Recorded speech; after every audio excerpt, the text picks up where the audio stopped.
L'Object 704 a perdu la guerre. Non pas car le véhicule était significativement mauvais, mais plutôt car il a perdu la course à la production.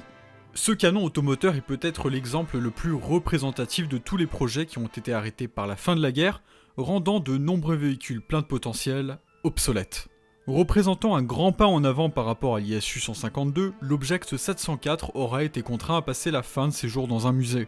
L'idée d'améliorer les ISU 152 se mit à prendre de l'ampleur suite au rapport de combat de l'IS-85, dans l'ensemble décevant.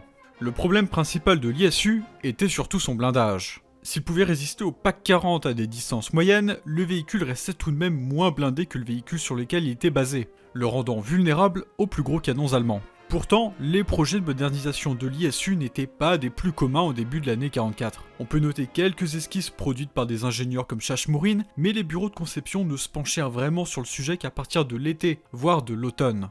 C'est par exemple le cas de l'usine de Kirov à Tcheliabinsk, qui proposa plusieurs changements en août 44 au moteur et à la transmission, ainsi qu'au système de refroidissement et d'échappement. Cet ISU modernisé ne sera testé qu'à partir d'octobre, mais sera rapidement abandonné puisque le bureau de conception de l'usine avait entamé le travail sur une amélioration bien plus prometteuse. En effet, le comité de l'artillerie venait dès la fin de l'année 1943 de se rendre compte qu'ils avaient fait une erreur. Ces derniers, qui avaient stoppé le projet ZIK-20, se plaignirent que le ML20S n'était peut-être pas le canon le plus adapté à un canon automoteur. Or, le concepteur du ZIK-20, FF Petrov, avait dès l'été 42 proposé une version du ML20 plus simple à produire, à installer et sans frein de bouche. Ce projet sera stoppé à l'automne 42, mais sera plus ou moins ressuscité à la fin de l'année 43, sous couvert d'initiative du comité de l'artillerie, comme quoi il ne manquait pas d'insolence. Le développement de ce nouveau canon sera confié à l'OKB 172 en janvier 44 sous le nom de ML20SM et sera supervisé par M.U. Cyrulnikov.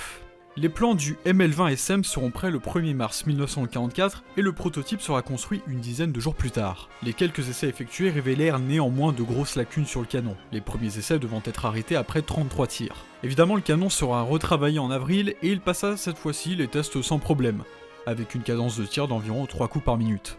Puisque les résultats étaient positifs, la prochaine étape était de l'installer dans un véhicule.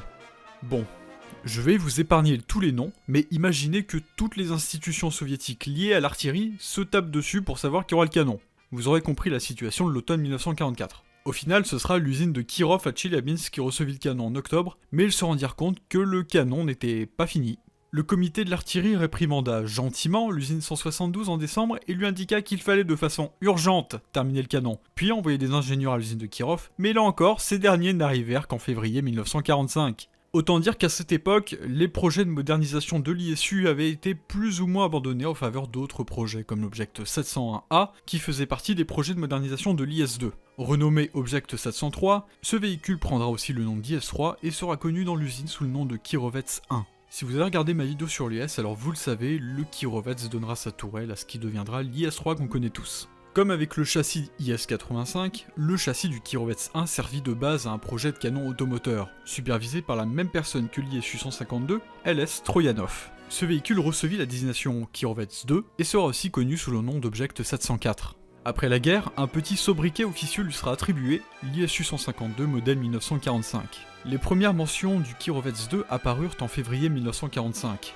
L'usine de Kirov avait préparé les dessins du véhicule et les avait aussi envoyés à l'usine 200, qui dut s'occuper de l'usinage de certaines pièces. L'usine de Kirov reçut assez rapidement le châssis du véhicule puisqu'il était disponible en mi-février. Là encore, il y eut un petit problème, le canon ML20MS avait été conçu pour les ISU 152, pas pour un char complètement différent, et le canon dut être modifié par des travaux coordonnés entre l'usine de Kirov et l'usine 172. Voilà le moment que vous attendiez tous, nous sommes en URSS, et si la plupart des usines s'étaient mises d'accord pour refaire le ML20SM, le comité de l'artillerie avait son mot à dire. Il en résulta des pertes de temps énormes, retardant l'installation du canon dans le Kirovets 2 à juin 1945, alors que le châssis était déjà terminé depuis le printemps. Il y a quand même eu la fin de la guerre en Europe entre les deux événements. Si le véhicule reprenait globalement le Kirovets 1, il connut quand même quelques changements majeurs, notamment le compartiment de combat. Le pilote du char était situé très en hauteur et n'avait pour épiscope que celui du toit. Le reste de l'équipage avait quant à lui bien plus de place que dans un ISU 152. En termes de protection, l'Object 704 s'en sortait très bien. Le blindage frontal était de 120 mm d'acier incliné, le protégeant des derniers canons de 88, et les flancs étaient dotés de 90 mm d'acier incliné de façon assez unique. Ce qui est assez remarquable, c'est que tous ces ajouts ne mènent au final qu'à 1 à 2 tonnes de plus par rapport à l'ISU 152. Le prototype sera envoyé sur des terrains d'essai près de Moscou mais ne subira aucun test, car ils n'ont reçu aucune instruction. La situation devint assez drôle quand le commissariat du peuple à l'armement ordonna le transfert du Kirovets 2 à Leningrad, mais qu'au final il resta quelque temps à Kubinka, sans bouger puisqu'il n'en avait pas reçu l'ordre.